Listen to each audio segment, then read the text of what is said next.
Robert's Rebellion is one of the most important stories related to Game of Thrones, which makes it surprising it hasn't yet been turned into a TV show or movie in its own right.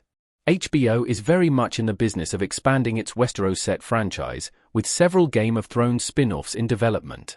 Only one, House of the Dragon, has actually made it to screens so far though. That will change in 2025 with the release of A Knight of the Seven Kingdoms, but there are more in the works, if not yet ordered, ranging from an Aegon's Conquest show to an animated series about Corlys Velaryon. Notably, none of the planned shows are directly connected to the main series, but I suspect that will eventually change. And when it does, Robert's Rebellion could very well be what HBO turns to.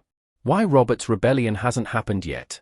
George R. R. Martin has previously played down the idea that wasn't quite the end of things, as EW reported back in 2021 that a Robert's Rebellion prequel was among the ideas being considered at HBO. However, with no updates since that point, it's probably fair to assume it didn't progress very far beyond the initial idea stage. But I do think that will likely change. A Robert's Rebellion spin-off makes too much sense to never happen. It would be a guaranteed hit for the Game of Thrones franchise. Rhaegar Targaryen and Lyanna Stark kiss at their secret wedding in Game of Thrones. As mentioned, 2025 will bring A Knight of the Seven Kingdoms, based on Martin's The Tales of Dunk and Egg novellas. That actually has something in common with Robert's Rebellion because, in the same blog post where he said that wouldn't happen, he made similar comments about Dunk and Egg. We're not doing Dunk and Egg. Eventually, sure, I'd love that, and so would many of you. But I've only written and published 3 novellas to date, and there are at least 7 or 8 or 10 more I want to write. We all know how slow I am, and how fast a television show can move. I don't want to repeat what happened with Game of Thrones itself, where the show gets ahead of the books. When the day comes that I've finished telling all my tales of Dunk and Egg, then we'll do a TV show about them, but that day is still a long ways off.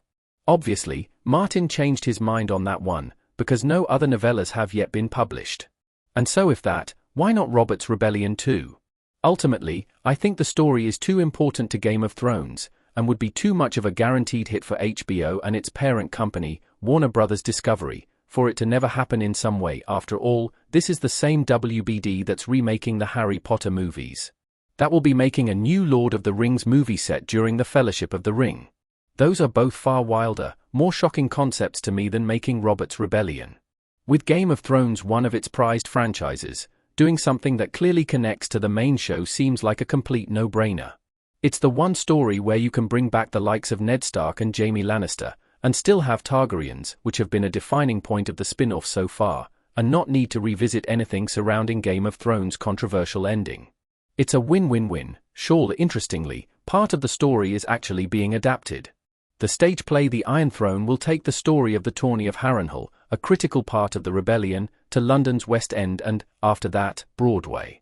While that could mean they're only focused on telling that part of the story in that specific medium, I think it's more likely to just whet the appetite for telling the complete saga and opening it up to a much bigger audience. Robert's Rebellion could actually be great. It is clearly a very good story. Jaime comes for the Mad King with a sword in Game of Thrones. While I don't necessarily think there's a need to see Robert's Rebellion on screen, and hope that if it does happen, it's with Martin's backing and involvement in some capacity, it certainly could be great. After all, it has everything that made Game of Thrones work, except for dragons, including several of its best characters, alongside political machinations, epic battles, romance, plot twists, and shocking deaths. There's material here that could work across a limited series, with 8 to 10 episodes, allowing for even greater depth to characters, rivalries, relationships, and events.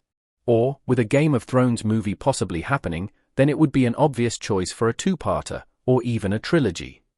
It's the story that shapes everything about Game of Thrones, and there's already enough detail, and a clear ending, to help make an adaptation plausible. I'm also not sure that I buy the idea it shouldn't happen because we already know the full story, or will do eventually, and that's not limited to just Martin, it's fairly common. That didn't stop, say, Peter Jackson's Lord of the Rings movies from being great. It's about experiencing the story in a different way, bringing it to a new audience, and perhaps fleshing out some details and even adding to it where it makes sense.